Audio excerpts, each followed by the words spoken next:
గత ప్రభుత్వ పాలనలో కనీసం మాట్లాడే స్వేచ్ఛ లేకుండా లేని పరిస్థితి. ఈ రాష్ట్రంలో పుట్టి ఈ రాష్ట్రానికి రావాలన్న నాటి ప్రభుత్వం విధానాలకు భయపడే పరిస్థితి.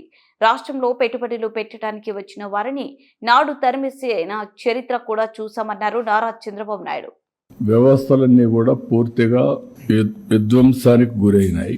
ఒక పక్క అమరావతి, పోలవరం, అమరావతిని 3 రాజధానులని 3 ముక్కలాటాడి ఫైనల్గా ఏదీ లేకుండా అమరావతిని సర్వనాశనం చేశారు, భ్రష్టు పట్టించారు. పోలవరం ఆంధ్రప్రదేశ్కు ఒక లైఫ్ లైన్, జీవనాడి. అలాంటి అమరావతి పూర్తిగా అంటే పోలవరాన్ని గోదావరిలో కలిపేశారు. ఎవరికి అంతుబట్టినటువంటి విషాదం అది. ఈ విధంగా ఒక్కోటి కాకుండా ఎవ్వరికి ఫ్రీడమ్ లేకుండా రాష్ట్రానికి రావాలన్నా ఈ రాష్ట్రంలో పుట్టిన వాళ్ళు భయపడే పరిస్థితికి వచ్చారు. ఈ రాష్ట్రంలో పుట్టి ఇక్కడ ఇండస్ట్రీ పెట్టాలి అని పెట్టిన వాళ్ళు వేరే రాష్ట్రాలకు పారిపోయే పరిస్థితికి వచ్చి తరిమేసే పరిస్థితికి వచ్చారు. ఇలాంటి సో మెనీ సంఘటనలు అవన్నీ పోవడం లేదు. ప్రజలకు ఒక్కసారి